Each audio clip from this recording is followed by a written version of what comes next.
Hello ADPS, hello everyone, welcome to ADP star the super learning platform guys, my self Harsh मालूम। तो बच्चों, I am going to discuss the strategy how you can score 80 plus marks in maths. किस तरीके से आप 80 plus marks score कर सकते हैं जेई 2022 में।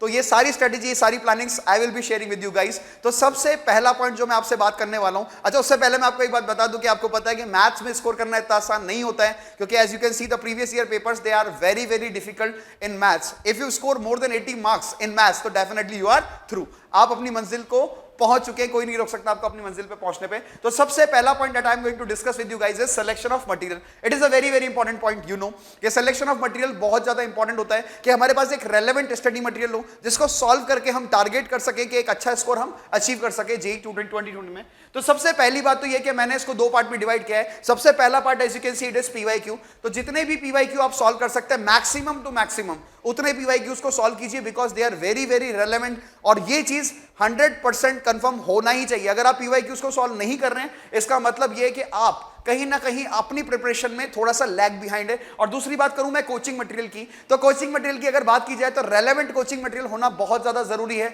It should be relevant. ऐसा नहीं है कि हम कोई भी बुक सॉल्व कर रहे हैं, we are solving any of the book, because you are having very less time. अगर हम टाइम की बात करें तो 4 to 5 मंथ्स आपके पास है, और इस टाइम में अगर आप रेलेवेंट स्टडी नहीं करेंगे या शेड्यूल के हिसाब से स्टडी नहीं करेंगे तो डेफिनेटली बहुत ज्यादा लैग बिहाइंड हो जाएंगे। इसलिए कोई भी मटेरियल नहीं सॉल्व करें रैंडमली उठा के, ये बहुत गलत हो जाएगा आपके साथ, ठीक है।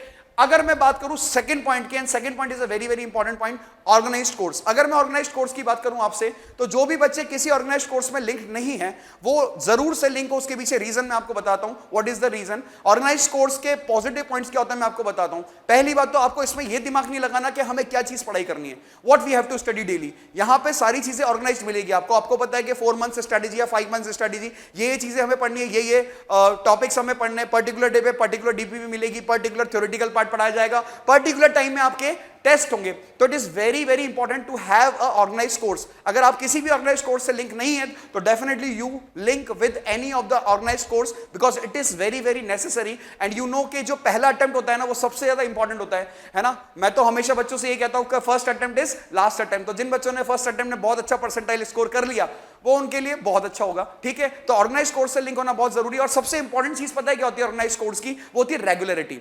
तो रेगुलरिटी बहुत ज्यादा इंपॉर्टेंट है आपकी स्टडीज में। अगर रेगुलरिटी नहीं होगी तो डेफिनेटली आप डेली उस रूटीन को फॉलो नहीं कर पाएंगे सेल्फ स्टडी में जो आप करना चाहते हैं, ठीक है। तो ऑर्गेनाइज्ड कोर्स की बात चल रही है, तो मैं आपको बताना चाहूंगा कि एटीबी स्टार का बहुत ही जबरदस्त ऑर्गेनाइज्ड कोर्स जो है वो चल रहा है, and that is Eklavya 3.0 for JEE Mains, that is specifically for JEE Mains. और अगर मैं बात करूं दूसरे कोर्स की, that is warrior 3.0 Mains plus advance, that is specifically for Mains and advance. ये दोनों ही कोर्सेज आपके चल रहे हैं। तो जो भी बच्चा अगर ऑर्गेनाइज्ड कोर्स को सर्च कर रहा है, वेल ऑर्गेनाइज्ड कोर्स को, तो definitely I will recommend the course of ADB star. और यहां पे सबसे पहली बात तो है कि हमने इस कोर्स को बहुत ही वेल प्लान किया है, वेल डिजाइन किया कि किस तरीके से हम पूरा सिलेबस कंप्लीट करते हैं इस कोर्स का, और साथ के साथ एक रेलेवेंट मटेरियल जो कि बहुत ज्यादा इंपॉर्टेंट है बच्चे के लिए इस पर्टिकुलर टाइम पे लिए। तो मैं आपको बताना चाहूंगा जो भी बच्चे इन कोर्सेज को ज्वाइन करना चाहते हैं, they can fill the Google form that is given in the description scholarship के लिए, ठीक है बच्चों। चलिए आगे बढ़ते हैं, let's talk to the next point. अगला पॉइंट क्या है? Work on mistakes. That is very very important. अब काफी बच्चे क्या करते हैं, अपनी मिस्टेक्स पे काम नहीं करते हैं। और आप जानते हैं कि मिस्टेक्स पे काम करना बहुत बहुत ज्यादा इंपॉर्टेंट होता है कि अगर हम अपनी मिस्टेक्स पे काम नहीं करें तो डेफिनेटली हम आगे कैसे बढ़ेंगे। तो वर्क ऑन मिस्टेक्स का पॉइंट मतलब ये आ रहा है, जैसे आपने कोई टेस्ट दिया, if you are given some test, और आपने देखा कि टेस्ट में मुझसे बहुत ज्यादा सिली मिस्टेक्स हो रही है। देखो, सिली मिस्टेक्स की प्रॉब्लम काफी बच्चों को आती है कि सर हमने जल्दीबाजी में कैलकुलेशन की और कैलकुलेशन मिस्टेक हमसे हो गई। तो मैं आपको सबसे पहली बात ये बताना चाहूंगा कि थोड़ा पेशेंटली पेपर को सॉल्व करो। अगर आपकी सिली मिस्टेक्स बहुत ज्यादा होती है तो आप थोड़ा पेशेंटली पेपर को सॉल्व करो। ऐसा नहीं जल्दीबाजी करेंगे, जल्दीबाजी करेंगे तो definitely you will commit mistakes. तो मिस्टेक्स को कम कर, देखो सिली मिस्टेक्स कम मतलब खत्म नहीं हो सकती, वो कम हो सकती है। तो आप उसको कम कर सकते हो कैसे? उसको पेशेंटली पेपर को सॉल्व करके। और मिस्टेक्स की और बात बताऊं मैं आपको, जैसे पेपर हम लोग सॉल्व कर रहे हैं, we are solving the paper, तो हम क्या करते हैं कि हम क्या भावनाओं में बह जाते हैं। तो भावनाओं में कैसे बह जाते हैं कि पर्टिकुलर क्वेश्चन कोई सॉल्व कर रहे हैं हम, मान लीजिए physics is our favourite subject या maths is our favourite subject. अब हमें क्वाड्रेटिक का सवाल मिल गया मान लीजिए, और क्वाड्रेटिक का सवाल हमें क्वाड्रेटिक फेवरेट है, अब क्वाड्रेटिक का सवाल हमें मिल गया तो हम क्या कर रहे हैं, उस सवाल को बनाने बैठ गए। समझ रहे हो आप बात को? अब वो क्वाड्रेटिक का सवाल हमसे हो ही नहीं सकता, हम जबरदस्ती उसको बना रहे हैं. We are spending 5 to 10 minutes and 15 minutes on that question.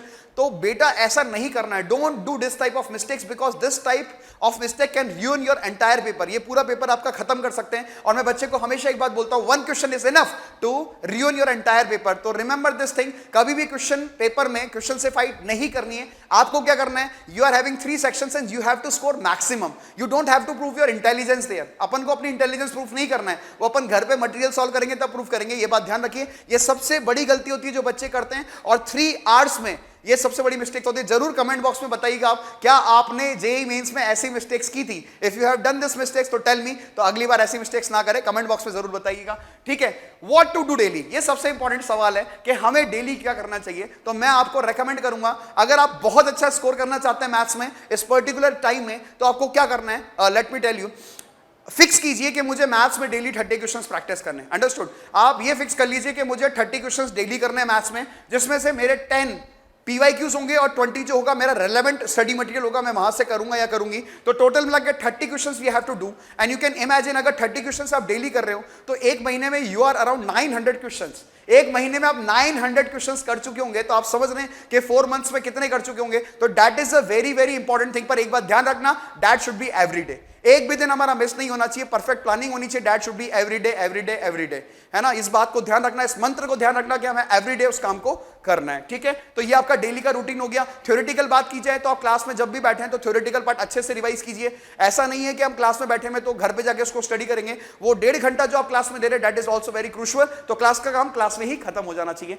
Last but not the least, work on weak topics. अब बच्चा क्या करता है, जैसे वीक टॉपिक्स पे अभी आपके पास जो टाइम है ना, जिन बच्चों ने गलतियां की हैं वो अपने वीक टॉपिक्स पे काम कीजिए. जो भी आपके टॉपिक वीक्स थे, जैसे लेट अस सपोज बात की जाए PNC and permutation combination probability, ये काफी सारे बच्चों की वीक टॉपिक्स होते हैं. तो आप इन टॉपिक्स पे काम कर सकते हैं, क्योंकि definitely there will be question in JEE mains.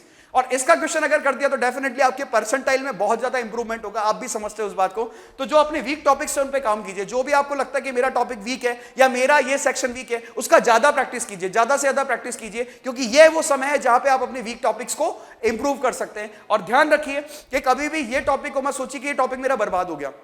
बच्चा क्या सोचता है, जैसे 3 क्लासेस अटेंड करी, 4 क्लासेस अटेंड करी, बीच में कहीं पे एक ऐसा टॉपिक आ गया जो बच्चे को समझ में नहीं आया, तो बच्चा बोलने लग जाता है कि ये मेरा टॉपिक बर्बाद हो गया, जो कि बहुत गलत चीज है. ऐसा नहीं करना चाहिए. क्या पता जो 4 टॉपिक्स 4 लेक्चर्स आपने अच्छे से पढ़े थे, उन लेक्चर से कोई सवाल आ जाए डायरेक्टली वहां पे, उन लेक्चर से कोई सवाल आ जाए डायरेक्टली. तो मैंने एक बात लिखी यहाँ पे, at least up to the pro level, at least pro level तक तो आपको चैप्टर आना चाहिए. जितना आप समझ सकते हो उस चैप्टर में उतना समझने की कोशिश करो, क्योंकि क्या पता जितना आपने समझा है उसी पे फॉर्मूला बेस्ड आपके सामने सवाल आ जाए और आप उसको कर पाए. तो ये बात ध्यान रखिए, कभी भी ये मत सोचिए कि पूरा चैप्टर मेरा बर्बाद है, ऐसा नहीं सोचना.